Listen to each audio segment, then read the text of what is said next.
I'm SP from Better Podcasting, a show dedicated to help make your podcast better. And it is part of the Get a Geek Network, just like the show you're checking out now. Shows on the network are individually owned, and opinions expressed may not reflect others. Find other insightful and wonderful geeky shows at GetAGeekNetwork.com.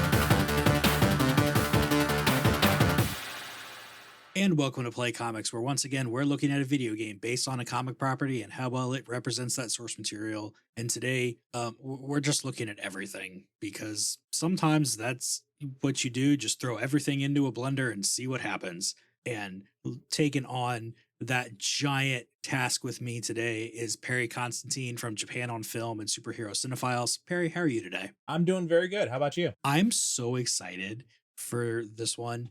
For anybody who hasn't read the title of the episode before this one started, we are looking at Marvel Ultimate Alliance. And this is one of the games where I thought I was either going to have a really easy time or a really hard time trying to find everybody to be on for the show. Both reasons, because it is basically, let's take everybody that we can and throw them into a game. So what was it that made you see that newsletter come out and say, yep, I want Marvel Ultimate Alliance? Well, I've been checking your newsletter for a while and, looking for games that I'd be interested in coming on, because I host a superhero podcast. So obviously I am an unabashed fan of superheroes. And ever since I was little, I have played just about every superhero game I could get my hands on. That's softened now that I'm an old man and have to worry about bills and things like that. But back then I would get every single one of them that came out on the old, Genesis or Super Nintendo consoles. Even if they were terrible, I would play them and I would still get a kick out of them. So I've been looking at your list and I've been wanting to come on and talk about something, but there was nothing really that I either had access to or that I had played before that I'd seen come up lately. And then when I saw Ultimate Alliance, I'm like, oh, I gotta jump on this, because I am a huge Marvel fan and I loved this game completely. So yeah, I was lucky to beat anyone else to the punch in that. So I was happy about that. What is it about Marvel that just really draws you in? I'm a 90s kid, and I came into comics through X-Men the Animated Series. That was, my favorite TV show back when it was on the air. And my brother at the time, he actually ran a sports collectibles store which sold comics. And I lived in Chicago, but he lives living in Nashville. And for like birthdays, Christmas, anything like that, he would give me old comics that were like unsold or that kind of stuff. And and so then slowly I was getting into the X-Men comics here and there. And that led into, once I got a part-time job, I started buying comics on my own. And from there, it just kind of snowballed. And I just kept reading Marvel. I still read Marvel to this day, DC as well. But as much as I love DC, just, there's something special about the first publisher whose comics you got into. And what a first publisher it was. I mean, it feels really weird to say that about Marvel being the big old juggernaut of a comics publisher that they are now, but just the vast stretch of characters that they have on everything. Like, there is seriously a character for everyone. And that is true both in the comics and in this game. And I mean, even this roster is even putting some of the fighting games to shame with who it has on it. Oh yeah. And more than any of the other games too, because you had a bunch of these like kind of like Marvel Jam games, is probably a good way to call it. Even the older two Ultimate Alliance games. But I think this one had a diverse representation of a lot of characters that were hovering around Marvel at the time. And plus, with some of the skins, you could even unlock secondary characters who weren't technically in the game, but kind of were because of the costumes you could access. I mean, you've got heavy hitters in here like Captain America, the Hulk, some of those depending on which console you had, which we're not going to worry so much about here, mostly because I forgot to write all of that down. I don't feel like looking it up while we're recording. Well, I But actually do have that list here, so I'm good oh, on that. sweet. Yes, my list is hi, here's everybody who is in the game, and ignore what console they were an exclusive on, because that's just the way that I put the list together. But it also has other characters in here that are lesser known to the general public. So you've got people like Electra and Ronin that we know who they are. The general public is going to see those and say, "Hey, who's that?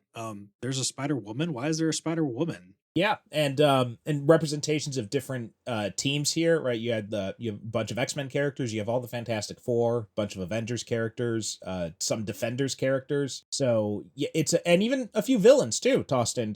So it's a nice little cross section of the entire Marvel universe. One of the things I really love about Marvel is how it really is a big, giant shared universe. It doesn't feel like everything is forced together. You don't have to mess with timelines and weird continuity things to have it make sense where these characters are interacting with each other because it's such a real world setting that they have everything in. So these characters coming together just it's not a weird thing for Marvel at all. No, that's one of the things that Stan Lee had. That was one of his ideas for going into Marvel because and you got to remember the time when these comics were published because back when DC started, these were just newsstand pulps essentially. So you'd buy one, you'd read it, you'd trade it with your friends, and then or you'd toss in the garbage bin. That's why those older comics are so valuable because nobody thought to hang on to them. There was no collecting mentality back then, not to the extent there is now. So and then there was not as much care about continuity. In fact, even characters having a title dedicated to them was kind of a unique thing. Most of these were like anthology magazines more than anything else. So you'd get a comic book like Action Comics, and yeah, you'd have a Superman story in there, but you have a bunch of other stories as well that were mixed in there. So when they did cross over, it was like a special event thing, like you used to see on TV, like when you would have characters from one TV show appear in another, like when the X-Files came out of The Simpsons and stuff like that. But it wasn't a regular thing. It wasn't this idea that these characters are in the same universe. And Stan Lee decided, well, why not have them all in the same universe, right? He wanted to sort of have the world outside your window was kind of his idea, just with superheroes there. So he said everything in New York. That's why every superhero in Marvel seems to come out of New York City because that was how it was back in the 60s. And then because he was writing all those comics at the time, it was very easy for him to say like, okay, well, let's have, Spider-Man swing over and, pop up by the Baxter Building. Let's have, Thor pop up in the pages of the Hulk and so on and so forth. So it was very easy for them to kind of cross over. And then, it just kind of kept going and kept expanding to what we have now. Obviously DC has gone and made everything more of a shared universe than it is, but just the way that Marvel does it, people are legitimately friends with each other. There's that real human aspect of people interacting, Spider-Man going and being friends with the Human Torch or having that frenemy relationship with Deadpool, Black Widow going and just kind of hanging out with Hulk because I don't know, people just make weird friendships sometimes. Just everything here about the Marvel universe is just a wonderful place. Yeah, I couldn't agree more. There have been some interesting mixes of them. One of my favorites of that is the Champions book, which just feels like let's take a bunch of random characters out of a hat and throw them together on a team. That team mix-up, I think, is another thing that works out really well here because, I mean, you said that they've got all the members of the Fantastic Four, but there have been like 6 or 7 members of the Fantastic Four, just not all at the same time. It's always just 4 of them. There's people going from X-Men to Avengers teams.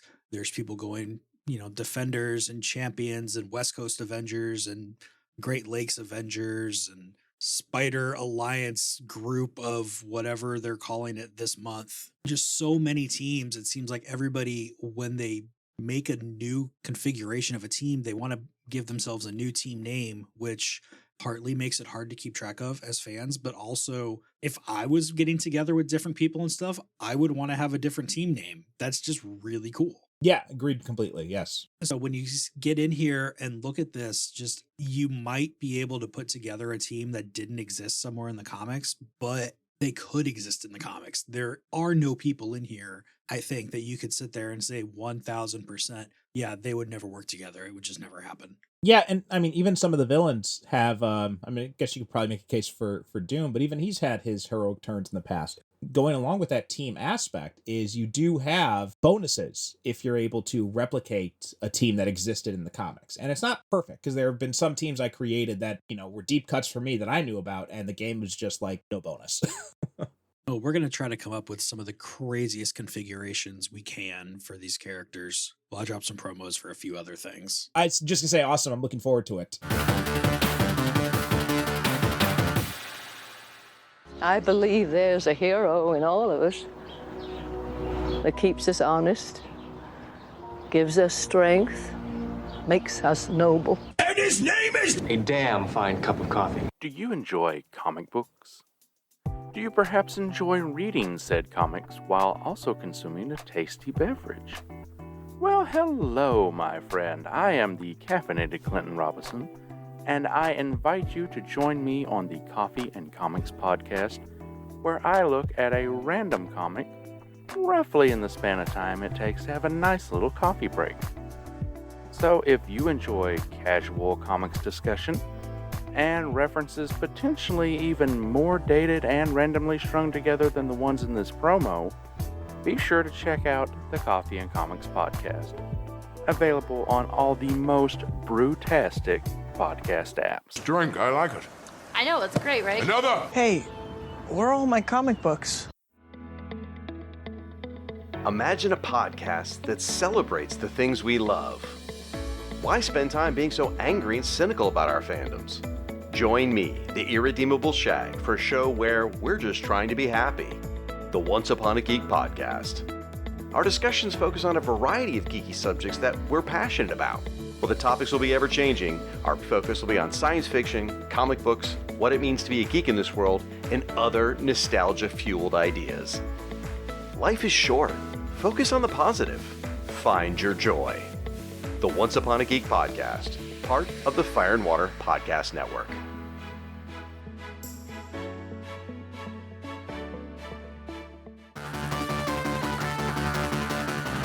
Those are some great things to check out. But first, let's finish up here. So, Perry, what is bringing us together today is this 2006 release of Marvel Ultimate Alliance. It came out on the Xbox, the PS2, the Xbox 360, the Game Boy Advance, the PSP, the Wii, the PS3, and then the PS4 and the Xbox One. They got versions of it developed by Raven Software and published by Activision. Out of all of those choices, which one did you go play to get ready for this? So, I originally had this. This came out at a time when I was kind of stepping away from gaming, and I 2006. You said I had just finished college. I was broke, and it wasn't until about like 2 years later that once I had a job and I started making money again, I decided to pick up a Xbox 360, and they didn't have. And I live in Japan, and they did not have this game available in an English version in Japan, as far as I knew. So I actually bought it on Amazon US, shipped it to my parents' house, and asked my dad to send it to me in the mail because they wouldn't ship it internationally to me. And so that was how I got my hands on it and dug into it the first time. And then a few years ago, there was this brief window in time when it was available on the PlayStation Store. So I snapped it up, and I'm glad I did, because I think it was only on there for a brief period, and now it's not there anymore. Because a friend of mine, he tried to buy it off the PlayStation Store and he couldn't find it. So I think I got it just before the license expired completely. But I bought that when I had a PS4, but I've been playing this now on my PS5. I went and played the PS2 version. My now brother-in-law got me the Wii version for Christmas one year, but the PS2 version was just easier for me to get my hands on to actually get ready for this one. So, as usual, the handheld console versions are just kind of getting poo-pooed away. They exist. Yeah, that's the best we can say. Yeah. Do you want to go through some of the different version-specific characters on this? Yeah, let's do that, because this one gets insane. Yeah, so the list I got here, the base version, which looks like these are the characters in all the games. You have Blade, Captain America, Deadpool, Elektra, Iceman, Ms. Marvel, the Carol Danvers version. This is before she became Captain Marvel in the comics. Spider-Man, Thing, Thor, and Wolverine. Those are the ones available on all the consoles. Black Panther was not available on the Game Boy Advance version, but he was on all the other ones.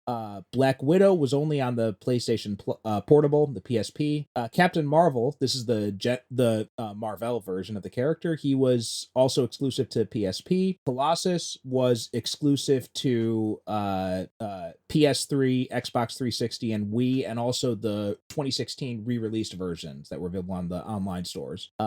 Cyclops was exclusive to the 360 latest editions and the re-released 2016 versions. Daredevil wasn't in Game Boy Advance, but he was all the others. Doom also exclusive to 360 and 2016 re-releases. Doctor Strange was Stryker in the Game Boy Advance version, but I guess he was in all the other ones. Ghost Rider 2, it says Stryker in Game Boy Advance version. I'm not exactly sure what that means, so if anybody knows, maybe they can give me some insight on that. Hawkeye was exclusive to PSP, but also was added in the 360 and the re-released versions. Human Torch wasn't in Advance. Hulk exclusive to 360 and 2016. Invisible Woman wasn't in Game Boy Advance. Iron Man, Stryker in Game Boy Advance. Luke Cage exclusive to not playable in Game Boy Advance.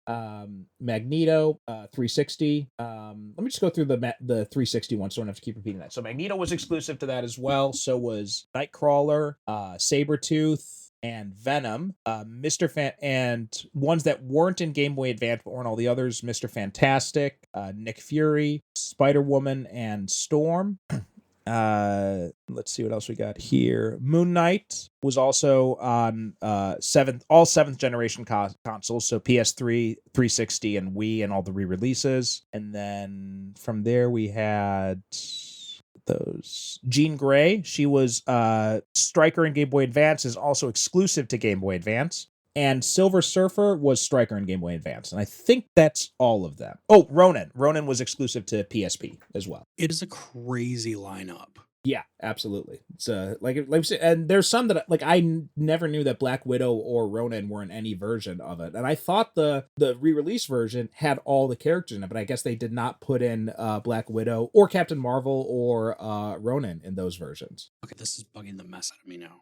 I was trying to see if I could figure out what that Stryker part meant, but yeah, I'm not sure what that meant. But also another thing to note too is some of these skins here actually give you extra characters in a way. So Captain America has a skin for U.S. Agent, who's another character, right? Anyone who watched Thunderbolts will know that, or Falcon Winter Soldier knows that. Ghost Rider actually gives you access to two other characters, Vengeance and the Phantom Rider. So Vengeance was another one of a Ghost Rider type character in the 90s. Phantom Rider was the original Ghost Rider. They changed his name. I think it was originally Phantom Rider, but he was basically a Western character, dressed all in white back in the Old West. Iron Man gives you access to War Machine, which, obviously makes sense.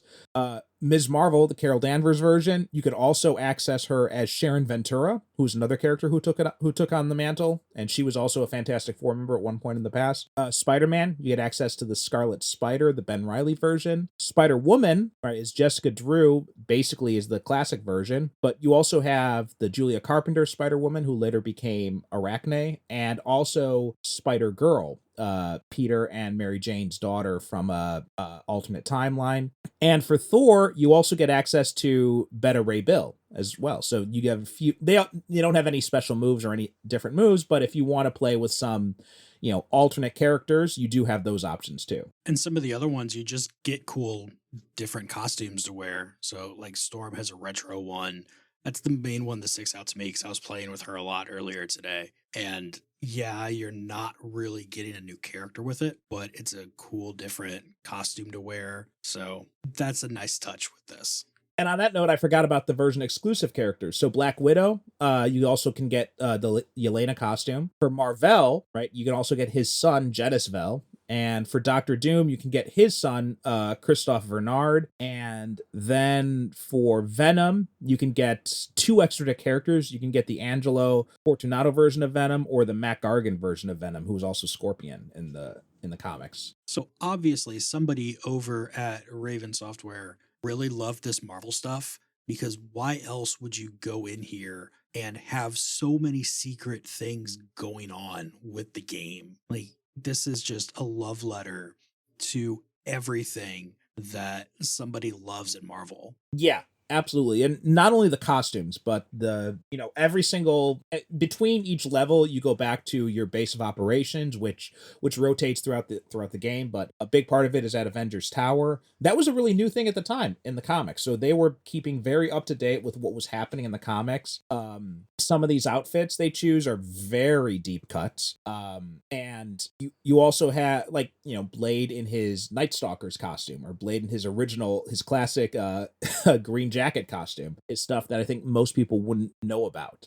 Also, when you get to the base, they also have like these trivia sections where they do have ways you can piece together the answers in the trivia section by talking with people and walking around throughout the place. But if you're like me and you have an enormous amount of useless Marvel trivia in your head, you could just go right up to the console and start the trivia games and see how good you do. And some of those questions, some of them were very easy, but there were a few that had me thinking for a minute. So they definitely took their time with it. Characters will reference things that have happened in the comics when you talk to them, some of the NPCs, and some of the characters you face throughout the course of the game. If you have the right character in your roster, there will be character specific dialogue that is used. See, that's just really cool, especially considering that you have a roster of about 50 cajillion characters to choose from. Just knowing that somebody took the time to say, hey, if you have this certain specific configuration or this person in there, then change up your cutscenes and stuff. That is a very nice touch. Yeah, the cutscenes I think are pretty much the same and they use the base costumes in all the cutscenes, because this is before they had the technology to really do it like they do now. But the dialogue definitely does change throughout. So for example, you could have like in the beginning when you're on the helicarrier, you encounter the Winter Soldier as one of the enemies, and like him and Captain America have very specific dialogue that they exchange. For the first time for me recording for a while, we'll see how that lines up with how things get released. We're looking at a game that actually has a plot that matters. So one of the things in here that I think is just really cool is you have this story that they're making up here for the game, but it's a story that absolutely no question could exist in the comics. What you have is Doctor Doom getting a bunch of villains together, calling themselves the Masters of Evil, and saying, hey, we're going to go take over the world. So yeah, heroes come and try to stop me because I'm Doctor Doom and I'm pulling all the strings. So everything is going to go the way that I want it to. Yeah, the plot, it's very much like it has very much the same kind of beats that you get from a big Marvel summer crossover. We're not going to go super breaking down the plot because this is a game that is worth playing and I think you should do it. Also, I don't want to read you like a screen's worth of Wikipedia entry on what is happening with the plot, but like definitely this is one that I am kind of giving games crap lately, just because I've been looking at a lot of fighters and let's play the card game version of something and stuff like that. I mean, this game has a good plot. If somebody took this and made it into a comic, I would be very excited to read it. Oh yeah, absolutely. And I think one of the reasons why is because, I mean, with fighting games, you're kind of forced to go with a very kind of simple plot because you just need an excuse for these characters to fight each other, like a kid banging his action figures together. But this was an RPG, and I think that's been lost in a lot of these superhero games lately, is because they're focusing on the fighting ones a lot of the times, or like the card games. But superhero games as RPGs is really kind of where the magic is, because it's very story based. You have reasons for all these characters to get together. And I really wish we'd see more RPGs based on these superhero properties as opposed to getting another fighter. And what else is cool here is you're going to places and locations that actually matter inside the story that's going on here. You're going onto the Shield helicarrier. You're going to see, Namor down in Atlantis. And, say what you want about water levels, it's still cool that they actually did that. You're going into Murder World in some way that I'm not going to tell you, but it's Murder World and it's cool. And when you get there, you're going to love it. You also have, the Valley of Spirits, where you've had where Fing Fang Foom is from, going to Mephisto's realm, going to Asgard. So yeah, it's the Shi'ar Empire. So they take you all over the galaxy, really.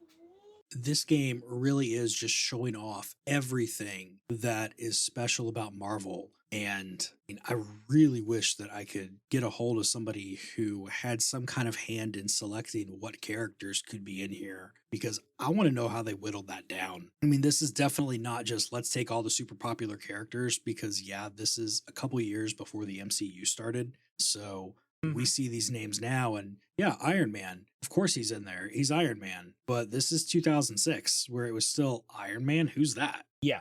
Oh yeah, absolutely. They had and all the different characters you have in the background, and being a big Marvel guy, it was kind of annoying for me when I see like the Vision hanging around Avengers Tower, but I can't have him on my team. And this is also like one of the first times that you have Deadpool being voiced somewhere. So you've had the Deadpool comics have gone and established that he is this fourth wall breaking kind of crazy person.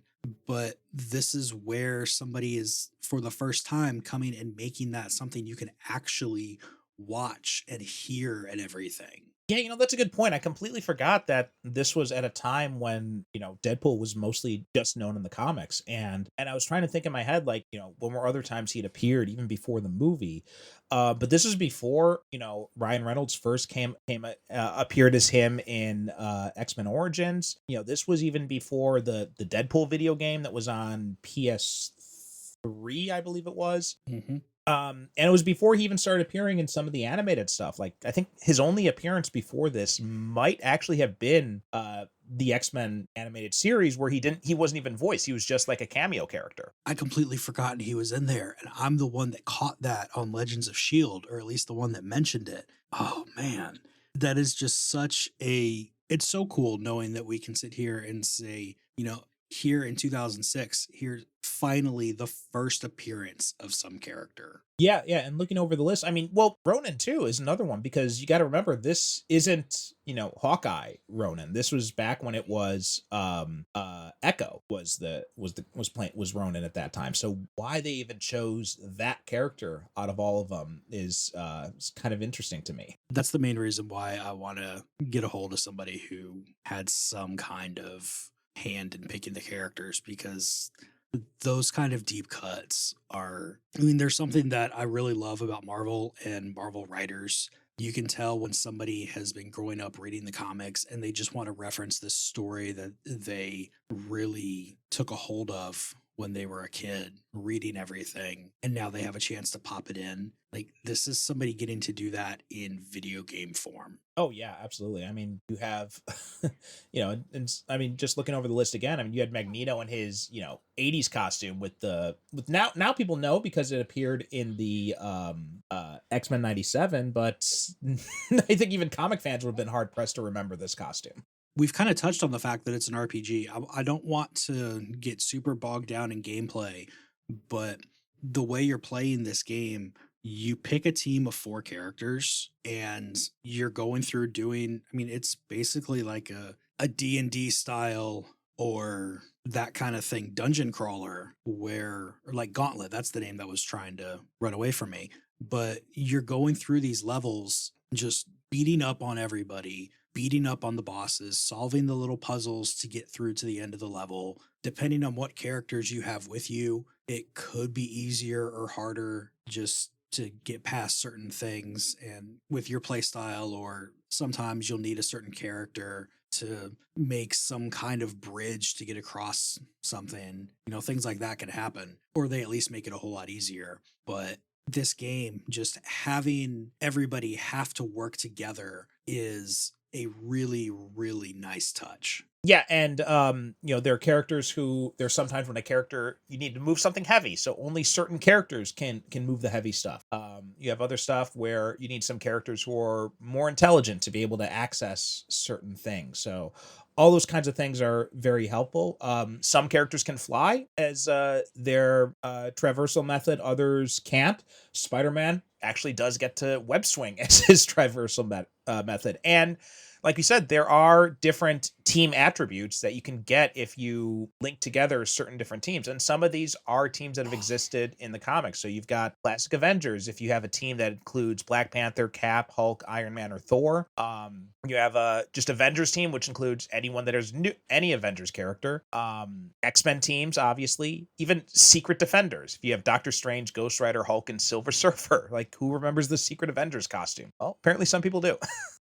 As we start to wrap things up here, what do you think are the biggest things that this one gets right, looking at, I guess, the Marvel Universe in general, since there isn't a super specific thing to base this on? You could really nitpick some of the choices they made here in terms of the story and be like, I don't know if that character would do that or stuff like that. But given the fact that this is a video game and they're just trying to find a reason to get all these characters together, I think they hit more than they miss. And when they do miss, it's just a small thing. It's not like, Superman going evil, because that's the lamest story idea ever. But there are good reasons for why these characters come together. These are the villains they face, the places they go to. These are real artifacts that they're going to try to that Doom is trying to get to gather together. And the Marvel Universe is filled with all sorts of different artifacts and stuff like that can grant, different kinds of ultimate power. So it makes sense that they go to all these different areas of the Marvel Universe. Like I said, the characters, the deep cuts with some of the character teams, some of the costumes you get to do. This was still very much, if I want to criticize anything, it's just that this was still very much when Marvel was pushing the idea of the Ultimate line. So the base costumes for a lot of these characters like Thor and Cap are their Ultimate costumes and not their classic costumes. So just as more of a classic Marvel fan, that's a little bit of a nitpick for me. And I guess just in terms of overall gameplay, I think that it does lean into the repetitive nature a little bit. Some of the dungeon crawling aspects, I think a little bit more variety in the game would have been interesting. One of the things I think actually the Marvel Avengers game that came out a few years ago on the PS4 and all those ones, I thought that the actual, aside from all the multiplayer stuff, which made it a slog, the actual story aspect of it had a lot of different variety in it that it made it a little bit more interesting. And I think if you kind of take that kind of aspect of it and combine it with this deep cut Marvel lore and this massive cast of characters and, come up with a new game, I think that would be really interesting. I think for me, the biggest thing that I want to add to that for what really jumps out that this thing gets right is just all of the deep cuts that they make on everything. And again, I'm going to go back to Murder World, because every time Murder World shows up, it's either the most telegraphed, oh yay, really, we're going to do this again, or something like in here where you're going through a place and there's just something off about it and you can't figure out what it is, and then oh crap, it's Murder World. Like, just everything about that going in is everything about Murder World is great, and I love it. So Perry, what do you think this one really gets wrong looking at this compared with the Marvel Universe? What I think it gets wrong is just some of the gameplay stuff. It gets a little bit repetitive. I think there could have been a little bit more variety in that, and some of the level design feels a little bit repetitive. So it's mostly just gameplay stuff. Like in terms of story, in terms of characters, like I said, I think it gets more right than it gets wrong. Although, and I think part of this is just the time when it was being developed. Having the Winter Soldier as being a straight up villain obviously feels a little bit weird in retrospect, since now we know he ends up becoming a hero very shortly after that. But that was just more a victim of the development period that it came out in. But overall, I think it gets more right than it gets wrong. And yeah, I would like to see a modern version of this, where they kind of add some more gameplay variety in with, this kind of story and this kind of character lineup. Yeah, everything I can think of that this gets wrong is kind of the same idea. It's they're looking at the comics and everything as they were then. I'm looking at the comics and everything as they are now in 2025. So I can't really hold people in 2006 accountable for things that hadn't happened for almost 20 years. Holy crap, I don't like that math. Perry, if you knew somebody who wanted to get into Marvel, would you give them this game as part of a primer course? Absolutely, yes. I think if you want to get into Marvel, this game is a great way to do it.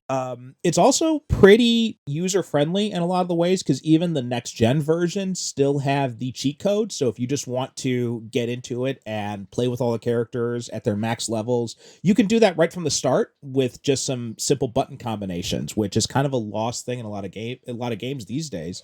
So, and it gives you a lot of places to go through, like, some of the character specific dialogue, some of the different places you go to visit. So, for example, if you want to know more about Mephisto and like his whole situation with Doom, there's whole comics that you can read about that. If you want to learn more about Asgard, you want to learn more about the Shi'ar Empire or Murder World or anything like that, this gives you a good starting point, and then you can go and seek those comics out. So yeah, I think as a primer course, this game would be very useful to people trying to get into the comics. For me, one of the things we didn't even talk about is there are comic levels you can play in this game, and I didn't look too much into them because there's so much game to like actually go and experience. But I mean, that really just adds on to the fact that this is a great one for, just getting into Marvel. And finally, if you were going to make a team of Muppets and they were going to be the team that you're running through this game with, what Muppets are you picking? A team of Muppets. Oh, Jesus. I'm not a big Muppet guy, so I don't know a whole lot of them. So I'd probably just go with the most popular ones that I know of. So you probably have, Kermit, Ms. Piggy, Fozzie, and oh God, I'm having trouble thinking of a fourth Muppet. Gonzo. That's the one I was thinking of. Yeah. So I guess it would be those four, because I'm just not much of a Muppet guy, so I don't really know any deep cuts there. Sorry. I mean, that's the good thing about this game is you don't have to have deep cuts and everything. If you want to go make your team of the obvious ones, I mean, they're the obvious ones for a reason. It's because they're good and everybody likes them. So, I mean, what are you going to do, right? But Perry, it has been great talking to you about all of this. If people want to hear more from you, where else can they find you around the internet? So if you want to hear me talk more about superheroes, I have a podcast, Superhero Cinephiles, which you can find at superherocinephiles.com.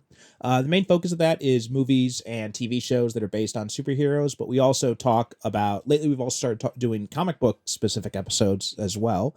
Or if you are a fan of Japanese cinema, you can listen to the Japan on Film podcast, which Chris has been on before, and that's at japanonfilm.com.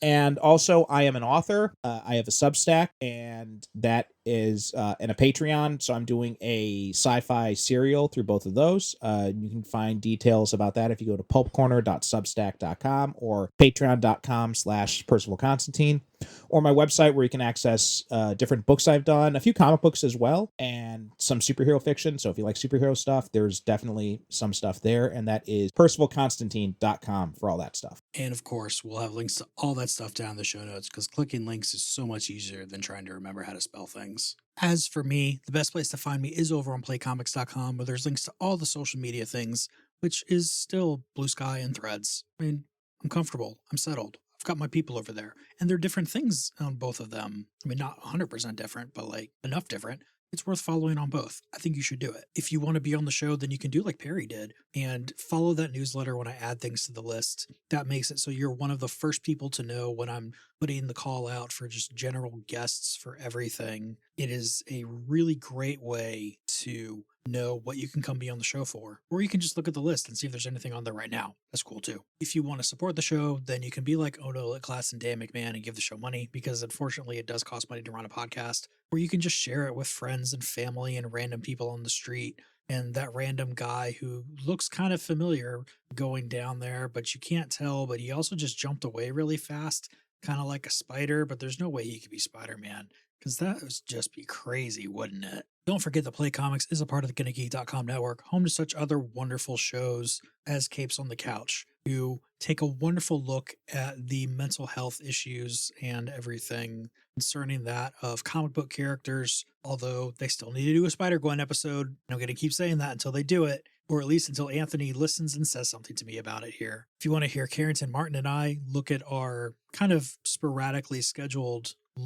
deep dive into the media that we watched as children, and all those lessons that we were supposed to learn and make us act like better people and stuff, and then all of a sudden we're not supposed to follow those now. Yeah, Sugar Spite and Everything Is Fine, we take a look at that kind of stuff. And like I said, the release schedule there is kind of sporadic, so the best thing is to subscribe to that one if you want to hear it, because then you're just going to get the guaranteed notification that it's out. If you like the music that I'm rudely talking on top of right now, head on over to backytrack.gg and check out all the great music over there. And most of all, just grab a game, grab a stack of comics, and go find yourself a new favorite character.